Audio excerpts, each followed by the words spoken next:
Hi there, I'm Angela, and today I have a pattern review for you. If that sounds interesting, stay tuned. If you've been following my channel for a little while now, thank you so much for that. And you probably already know that I've made this jumpsuit. And I did a jumpsuit reveal video last week where I told a little bit about the pattern and some things that I kind of made note of while I was making my jumpsuit and promised a full pattern review. So that is what I'm doing today. So if you're just here because you are looking for reviews on this new look pattern, I hope that you'll find this helpful. So with that, let's jump right in. So this is a new look pattern 6446. It was published in 2016 and it is still in print, so you can buy it wherever you buy new look patterns. And I'm going to kind of go down. I have like a little bit of a format that I follow when I do a pattern review. So I've got some notes here. So if you see me looking down, I'm just kind of glancing at my notes to make sure I don't forget anything. So let's jump right into this. Suggested fabrics are calico, chambray, chino, cotton types, gingham, lightweight denim, linen types, and that's it. The fabric that I used was it was a cotton, and I would kind of liken it to a chambray as far as weave and texture and weight. And I don't have like a piece of it with me right here to show you, but once I get through going through my notes on this with you guys, I'll put in like some pictures of my finished make in case you haven't seen it yet. So the fabric I chose, like I mentioned, was like similar to a chambray. The size range on the pattern, it goes from a 6 to an 18 US sizes, and I'll read out what the bust measurements for that are. Let's see, and it looks like so the European sizes goes from a 32 to a 44. And as far as measurements, they only give the measurements in inches. I'll put the centimeters up here on the screen. Bust sizes range from 30.5 inches all the way to 40 inches. So I was just above the size range on this pattern based on bust measurements and hip measurements. The largest size for hip measurements is 42 inches. So I cut for the size 18, but then when I traced my pattern pieces, I added a couple of inches to accommodate bust and hip. And it worked out just fine. I was able to get a good fit doing that. The pattern does have a couple of different options, so you can make it in two different lengths and either in a jumper format or a dress. I'll put the line drawings right up there. And it does have a couple of variations, like there is a waist belt that you can make either out of the same fabric or a contrasting fabric. I had intended to make a belt for my jumpsuit out of that same fabric, but it turns out after trying to match stripes and everything like that, I really didn't have enough fabric left. So what I think I'm going to do is to make um, a, a belt out of just a solid black fabric. And I think that'll be a nice accent for my jumpsuit. I think it would be kind of fun to make this in the shorts version, which is down there, or even in the dress. And let's see. So as far as amount of fabric that you need for this, it really depends on which option you're making, of course. For mine, you see, I used a 44-inch fabric and I needed 3 yards of fabric, and I really had very little left over. That there were a couple of instances where I did try to match the stripes. So I used a little bit more fabric than normal. Um, yeah, and if like to give you another idea of if you were going to make the long dress view A and you had 60-inch fabric, you would only need 2.5 yards. The shorts version, if you had 60-inch fabric, you would need 1.5. So that's not too bad. I'll give you one more look at the different options here. Regarding instructions, they were pretty easy to follow, and I didn't really make any changes to the construction of the garment other than I did hand sew the lining into the bodice. And here in just a minute, I'll pull the garment down. I have it on a hanger like right over there. So I'll bring that into the picture and kind of show you some details on the construction. It does have a back zipper, 16-inch back zipper, and that is actually one of the things that I would change because of the way that the back is. It sits kind of like low, and once I had it all constructed and tried it on, I found it kind of difficult to like reach the top of the zipper, even if I was like trying to grab the garment and pull it up so I could reach that zipper and kind of get it down. I couldn't really do that with this like I could with maybe a dress where the zipper would start closer up to the neck and you can easily at least get the zipper started. I couldn't really, I had a hard time getting the zipper started. And then when it came time to zip the thing up, getting it zipped all the way back up to the top, I had to get a little bit of help. And I think I have a little bit of a workaround now for that, thanks to one of you guys who had a good suggestion on that. So that was one thing that I might change about the construction of this. I think that I would, if I made this again, I would do like a side zip. And that was also another good suggestion from one of you guys. So thanks for all those good tips on this.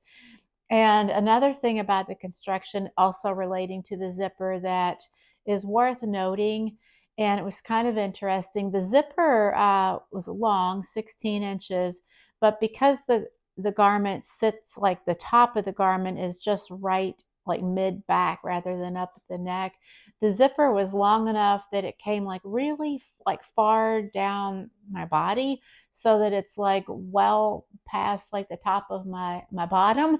So it was kind of unusual, we'll put it like that.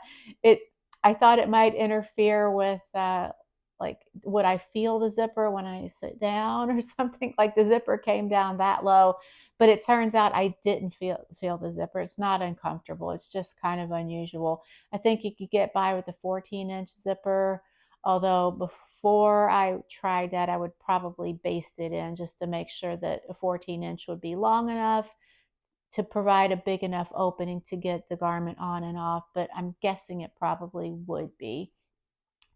So yeah, any like unusual things were really related to the zipper. And other than a zipper and thread, there were no other supplies or notions called for. So let's go ahead and take a look at it now. I'm going to show it to you on the hanger so we can look at some of the details. And then I'll put in like pictures of me wearing it so you can get an idea of what it looks like on, a person's body. And then I'll be back. So here's the jumpsuit just on a hanger here. And you can see I kind of, for this front top band here, I did use the same fabric and same for the stripes, and tried to add a little bit of interest there with doing like the horizontal band here. I tried to do some stripe matching right there, but then of course, trying to mirror image the stripes, it didn't really line up there at all, just because the stripes on this fabric that I chose aren't perfectly like symmetrical. It just goes like silver, gold, bronze, instead of just being like alternating, perfectly even alternating. So it made stripe matching a little bit difficult, but overall I'm pretty happy with the way it turned out. And just a little look at the back. So at the top here, one of you guys had the idea to use like a thin little tie at the zipper here, and it just so happened that something we had ordered here at the house came in the mail, and it had this like leathery little strip with it that I didn't need. It was like a garden tool, and I didn't need that for the garden tool. So I thought, hey, I'm going to try this on my jumper. So I just kind of threaded it through this. I know it's kind of dark, sorry about that, through the hole on the zipper pull here. And I have not yet tried it on since I added that tie, and not sure if that's going to work or if it's going to just look funny like that. So I'm going to try it on with that and see how that works. So by the time I had gotten to putting the lining in, I had really had stopped looking at the instructions because it was kind of self-explanatory by then. And I'm thinking that the instructions have you do it the opposite of how I did it. They would have you machine stitch along the top edge and then slip stitch the waistline edge. And for whatever reason, I kind of did it just the opposite. I really have gotten to become fond of hand stitching linings in, especially along top edges where I feel like I can get a better finish there, and there's less, there's a lot more control, at least for me, doing it that way. And then also I did hand install the zipper. Most of the time when there's an invisible zipper, that's how I do it. So if you're ready, let's go ahead and take a look at just a short little video of me wearing the jumpsuit so you can get an idea of how it really turned out. It's one thing to look at it on a hanger, but you can see how it looks on an actual body.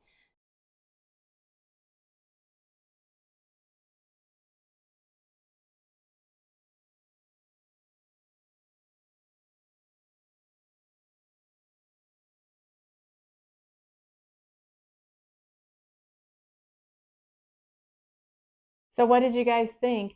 In the video, I'm wearing it with a pair of boots that I thrifted a few years ago. They're like a brown faux suede. And I'm thinking that I would love to find maybe a copper colored or bronzy colored turtleneck to wear underneath the jumper, and it would be like a really great fall outfit. And of course, early fall when it's still warm out, you could wear it just without any a t-shirt or anything under it, and just have the straps, and it would be nice and cool to wear. Either way, I think the fabric that I chose is definitely like a fall kind of fabric, but you could make it out of springy or summery fabric too. I think it could look good. I don't know if a rayon was called for it. Let me check the pattern. Let's see. Not really. It's calling for mostly what would be cotton types like calico, chambray, gingham, lightweight denim, I guess, just to have some structure there. And before we wrap it up, there's always three questions that I kind of ask myself anytime I make a new pattern or new to me. And the first one is, do I like the way it turned out?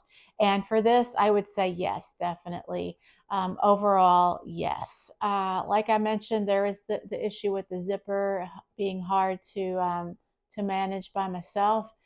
I'm not sure like how I would get around that other than putting the zipper on the side. And I think that could be, easily done. So yes, so I do like the way that it turned out. Would I make it again? I think that I would. And I tend to be, because there are like so many patterns that I want to try, I don't tend to make things like patterns more than once, usually, unless I really love something. With this one, I really would like to try one of the dress options or the shorts version. I think that would be nice. And when doing that, I would definitely use the idea of putting the zipper into the side. Yes, but overall, I like it enough that I would make it again. It's just having the time to fit it into my sewing plans. And would I change anything? And other than the zipper, I don't think that there's really anything that I would change, especially now that I have like the fit. The fit is really good with the adjustments that I made. I don't think that I would change anything on it, other than I might try doing more of the contrasting fabrics option there. That could be really fun, especially if you're using like cute summer prints. I think that could be fun to do there. And so that's about it for this pattern review. I feel like it was kind of quick, and I hope I didn't just gloss through it too much. If you guys have any questions, if there's anything specific that you want to know about this that I didn't cover or forgot to mention, please ask the questions in the comments below. I'll be very happy to help out however I can. Thanks so much for watching. I hope you found this helpful. And I hope that you'll come back this weekend for Friday sews, and I will talk to you then. Bye.